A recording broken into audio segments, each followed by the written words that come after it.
খবৰ আপোনালোকৰ আশা কৰোঁ আটাইবোৰ ভালে আছে আৰু মোৰো ভাল আৰু এতিয়া আবেলি সময় হৈছে মই অকণমান ৰেষ্ট ল'লোঁ ৰেষ্ট লৈ পিনে মই মুখ চুখ ধুলোঁ আৰু ধুই একাপ চাহ বনাই খালোঁ আৰু চাহকাপ বনাওঁতে মই যেতিয়া ফ্ৰিজটো খুলিলোঁ কিবা এটা কাৰণত তেতিয়া মই বস্তু এটা দেখা পাইছোঁ আচলতে আজি 2-3 দিন ধৰি মই বস্তুটো দেখি আছোঁ আৰু বস্তুটো দেখি পিনে ভাবি আছোঁ যে কামটো কৰিম কিন্তু কামটো কৰা হৈ উঠা নাই পাহৰি থাকোঁ নহ'লে কিবা মন নোযোৱা টাইপৰ আজি যেতিয়া ফ্ৰিজটো খুলিলোঁ ভাবিলোঁ আজি কামটো কৰিয়ে এৰিম আৰু ভাবিলোঁ আপোনালোকৰ লগতো কামটো শ্বেয়াৰ কৰিম আচলতে কামটো মানে কেনেকুৱা যে আপেল এটা আধা ফাল কাটি থৈ দিছিলোঁ তাতে গুটি কেইটামান আছে আৰু যিহেতু আপেলখিনি খাবৰ এতিয়া যোগ্য নহয় বাৰু 2-3 দিন হ'ল ফ্ৰিজত থোৱা মই ভাবিছিলোঁ যে গুটিকেইটা মই মানে গজাবৰ কাৰণে ট্ৰাই কৰিম আগতে এবাৰ ট্ৰাই কৰিছিলোঁ কিন্তু আগতে নগজিলে আৰু ইণ্টাৰেষ্টিংলি 3টা পুলি গজিছিলে য'ত আপেলৰ গুটিকেইটা থৈছিলোঁ কিন্তু চিঞৰ বাখৰ কৰিলোঁ সেইকেইটা আপেলৰ পুলি হোৱা বুলি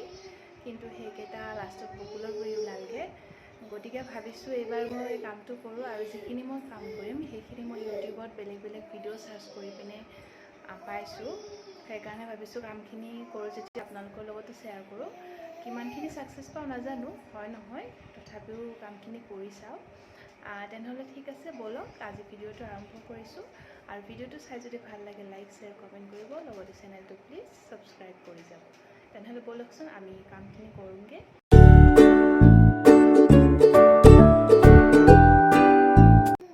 আৰু মই এতিয়া আপেলৰ গুটিকেইটা আঁতৰাই ল'ম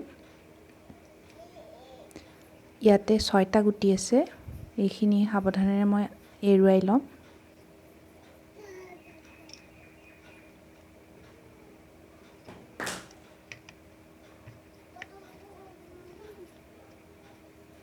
আৰু বাতিটোত মই পানী দি লৈছোঁ পানীত মই এই আপেলৰ গুটিকেইটা দি দিম আৰু আপেলৰ গুটিখিনি দি প্ৰায় 5 মিনিট সময় মই তেনেকৈ ৰাখিম কাৰণ গুটিকেইটা হেল্ডি হয়নে নহয় সেইটো চাব লাগিব আৰু যদি হেল্ডি হয় তেনেহ'লে গুটিকেইটা তলত পৰি থাকিব আৰু যদি বেয়া হয় তেনেহ'লে ওপৰলৈ উঠি আহিব এতিয়া মোৰ গুটিখিনি তলত পৰি আছে গতিকে গুটিখিনি হেল্ডি বুলি ভাবিছোঁ আৰু এইখিনি মই এনেদৰে 12 ঘণ্টামান ৰাখি থ'ম কালি মই ইয়াৰে 2টা প্ৰচেছ কৰিম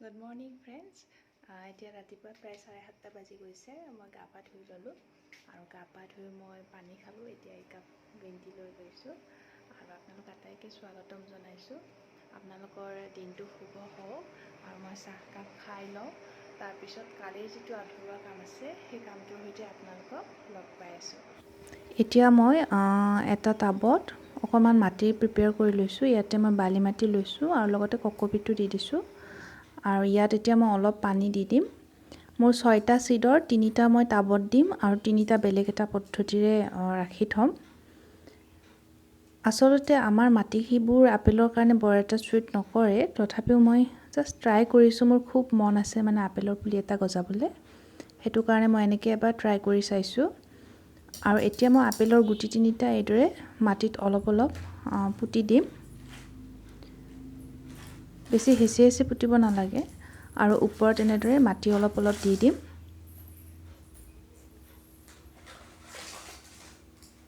আৰু এতিয়া ইয়াতে মই অলপ পানী দি দিম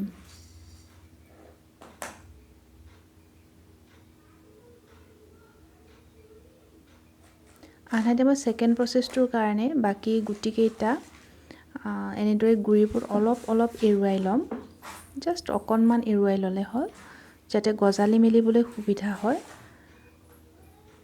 গুটিবোৰৰ এইটো অংশৰ স্কিনটো অকণমান এৰুৱাই ল'লে হ'ল বুঢ়া আঙুলিৰ সহায়ত নখ থাকিলে ভাল কিন্তু মোৰ নখকেইটা দেখিছেনে এৰুৱাবলৈ দিগদাৰ হৈছে আৰু ভাঙি যায় বুলিও ভয় হয় সেইটো কাৰণে খুব সাৱধানে অকণমান ছালখন এৰুৱাই দিলে হৈ যায় আৰু সেইটো কাৰণে আমি 12 ঘণ্টামান সময় পানীত তিয়াই থৈছোঁ যাতে এইখিনি কোমল এই দেখিছে কোমলি গৈছে আৰু ধুনীয়াকৈ এৰুৱাই গৈছে এনেদৰে এৰুৱাই ল'লে হ'ল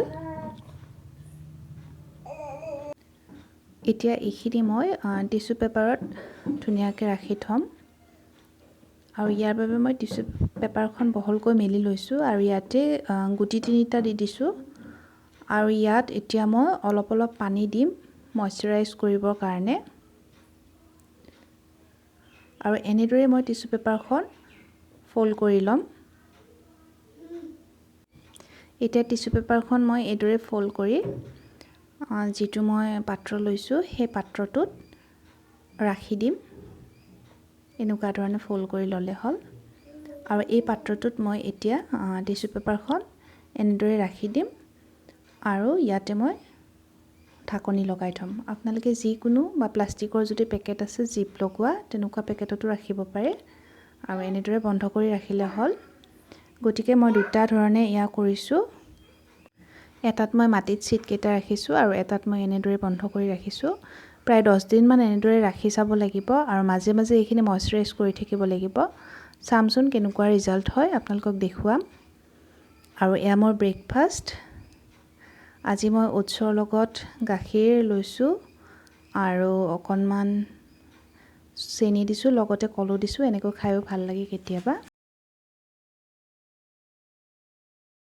হাই ফ্ৰেণ্ডছ, মই এতিয়া বহুত সময় হৈ গ'ল। ৰাতিপুৱা মই ব্ৰেকফাষ্ট কৰিলোঁ আৰু ব্ৰেকফাষ্ট কৰি মেলি মই বহুতকেইটা কাম কৰিলোঁ। গতিকে সেইবোৰ আৰু ভিডিঅ' কৰা নহ'ল যিহেতু কামখিনি কৰি আছিলোঁ। আৰু এতিয়া আজি অকণমান নিজৰ স্কিনখনৰ যত্ন লওঁ, খুব সাধাৰণভাৱে। আচলতে মই আগতে এনেকুৱা যত্ন লৈছিলোঁ, মানে ৰেগুলাৰ লৈছিলোঁ, কিন্তু পিছত মানে এলাহ বা তেনেকুৱা মন যোৱা নিচিনা হ'ল আৰু সেইটো কাৰণে এৰি দিয়াৰ নিচিনাই হৈছে। কিন্তু আজি ভাবিছোঁ অকণমান স্কিনখন মানে চাফা কৰি লওঁ আৰু এটা পেক লগাম বুলি ভাবিছোঁ। সেইটো আপোনালোকৰ লগত বাৰু শ্বেয়াৰ কৰিম। আৰু মোৰ থ্ৰেডিংটো দেখিছেনে? আজি কিমান দিন মই পাৰ্লাৰ দেখা নাই, লগতে মই থ্ৰেডিঙো কৰা নাই।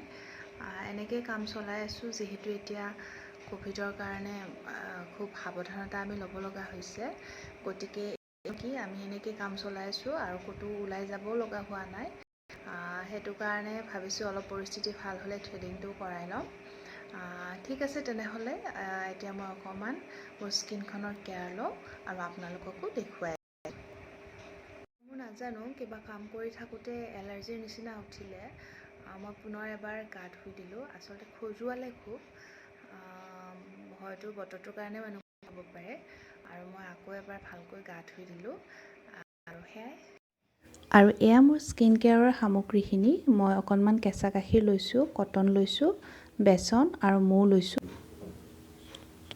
আৰু এতিয়া মই মুখখন প্ৰথমতে ক্লিনজিং কৰি ল'ম। ইয়াৰ বাবে কেঁচা গাখীৰত মই কটনখিনি ডিপ কৰি লৈছোঁ আৰু এনেদৰে গোটেই মুখখনত মই কটনখিনি ঘূৰাই ঘূৰাই মুখখন চাফা কৰিছোঁ। ইমান স্পীডত চাফা কৰিব নালাগে, যিহেতু মই স্পীডটো বঢ়াই দিছোঁ, সেইটো কাৰণে এনেকুৱা লাগিছে। কেঁচা গাখীৰে মুখখন চাফা কৰাত বহুত সহায় কৰে, লগতে মুখখন এটা ছফ্টনেছ এটা আনি দিয়ে মুখত। সেইটো কাৰণে আমি কেঁচা গাখীৰটো ক্লিনজিং মিল্ক হিচাপে ব্যৱহাৰ কৰিব পাৰোঁ। আৰু এতিয়া মই এইখিনি 5 মিনিট সময় ৰাখি পানীৰে ধুই দিম। আৰু মই এতিয়া মুখখন ধুই আহিলোঁ, মই মুখখন মুচি লৈছোঁ। এতিয়া মই ফেচ পেকটো লগাম। ইয়াৰ বাবে মই বেচনখিনিত গাখীৰ অলপ দি দিছোঁ আৰু গোটেইখিনি ভালদৰে মিলাই দিছোঁ। আৰু ইয়াতে এতিয়া মই মৌ প্ৰায় এচামুচমান দি দিম আৰু গোটেইখিনি ভালদৰে মিলাই এটা ধুনীয়া পেষ্ট বনাই ল'ম। এয়া দেখিছে, এনেকুৱা কনচিষ্টেঞ্চিৰ এটা পেষ্ট বনাই লৈছোঁ। আৰু এতিয়া এই পেষ্টটো মই গোটেই মুখখনত এপ্লাই কৰিম।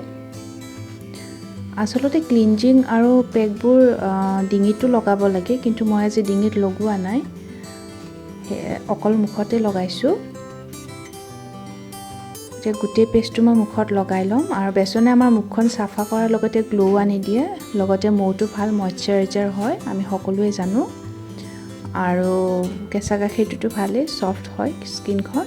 এনেদৰে প্ৰায় 15 মিনিট ৰাখি শুকাবলৈ দিম। আৰু এতিয়া মই 15 মিনিটৰ পিছত মুখখন ধুই আহিলোঁ। দেখিছে ধুনীয়া গ্ল' আহিছে, মোৰ খুব ভাল লাগিছে মুখখন, খুব ছফ্ট এটা ফিল হৈছে আৰু খুব ফ্ৰেছ লাগিছে। আৰু সদায় ফেচ পেক লগোৱাৰ পিছত কিবা এটা মইশ্চাৰাইজাৰ লগাবই লাগে।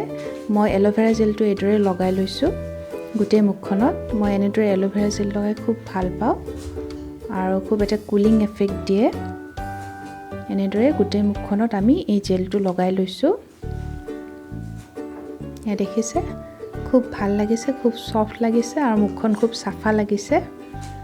হেল্ল' এভৰিৱান, মোৰ স্কিন কেয়াৰ কমপ্লিট হৈ গ'ল এনেকৈ যত্ন ল'লে খুব ভাল লাগে নিজৰ মই মানে খুব লাইট ফিল কৰিছোঁ আৰু স্কিনখন খুব ছফ্ট হয় আৰু ফ্ৰেছ ফিল এটা হয় লগতে ধুনীয়া গ্ল' আহে আপোনালোকে ধৰিব পাৰিছেনে নাই নাজানো কিন্তু মোৰ খুব মানে এটা ফ্ৰেছ ফিল হৈ আছে গতিকে এনেদৰে আপোনালোকেও কৰি চাব পাৰে আৰু কৰেই চাগে এনেকুৱাকৈ খুব মানে সহজ হয় আৰু কমন হয় এইটো আৰু সেয়াই এতিয়া মই কিটচেনলৈ যাম আজি লোকেল চিকেন বনাম বুলি ভাবিছোঁ একদম চিম্পলি সেইটো ৰেচিপি মই নিদিওঁ আৰু মই বেলেগ এটা ৰেচিপি আপোনালোকক দিম সেইটো মই এটা বিলাহীৰ চাটনি বনাম তেনেহ'লে ঠিক আছে লগ পাই আছোঁ চাই থাকিব মই বিলাহী নহৰু আৰু কেঁচা জলকীয়া এইদৰে অলপমান পুৰি লৈছোঁ আৰু যিহেতু নহৰু আৰু জলকীয়াটো পুৰোতে বেছি সময় নালাগে সেইটো কাৰণে মই সেইখিনি ছাইড কৰি দিছোঁ আৰু জুইৰ পৰা আৰু এতিয়া বিলাহীটো মই পুৰি আছোঁ এনেদৰে খাবলৈ খুব ভাল লাগে আৰু এতিয়া এইখিনি মোৰ হৈ গ'ল এতিয়া মই মান ধনিয়া অকণমান লৈ আহোঁগৈ এতিয়া মান ধনিয়া আনিবলৈ আহি আছোঁ কিন্তু এইকেইদিন খুব বৰষুণ সেইটো কাৰণে মান ধনিয়া জোপাৰ অৱস্থা নাইয়ে গছবোৰ প্ৰায় মৰি যোৱাৰ নিচিনা হৈছে যিহেতু বৰষুণ পৰি আছে এয়া মান ধনিয়াখিনি প্ৰায় পাত নোহোৱাৰ নিচিনাই তথাপিও কেইটামান নতুন পাত ওলাইছে ইয়াৰে মই কেইটামান ছিঙি লৈছোঁ চাটনিখনত মান ধনিয়া দিলে খাবলৈ খুব ভাল হয় এয়া দেখিছে প্ৰায় মৰিয়ে গৈছে পাতবোৰ আৰু এইখিনি মই মান ধনিয়া লৈ ল'লোঁ লগতে মোৰ ফুল এটাও ছিঙা গ'ল আৰু এতিয়া চাটনিখন বনাবৰ বাবে মই বিলাহীটো নহৰুখিনি কেঁচা জলকীয়া আৰু ধনিয়া পাতকেইটা দি দিছোঁ আচলতে বিলাহীকেইটা আপোনালোকে কাটি ল'ব তেতিয়া বেছি সহজ হয় আৰু গোটেইখিনি মই পেষ্ট বনাম এতিয়া আৰু এয়া আমাৰ বিলাহীৰ চাটনিখিনি হৈ গ'ল খুব ধুনীয়া কালাৰ এটা আহিছে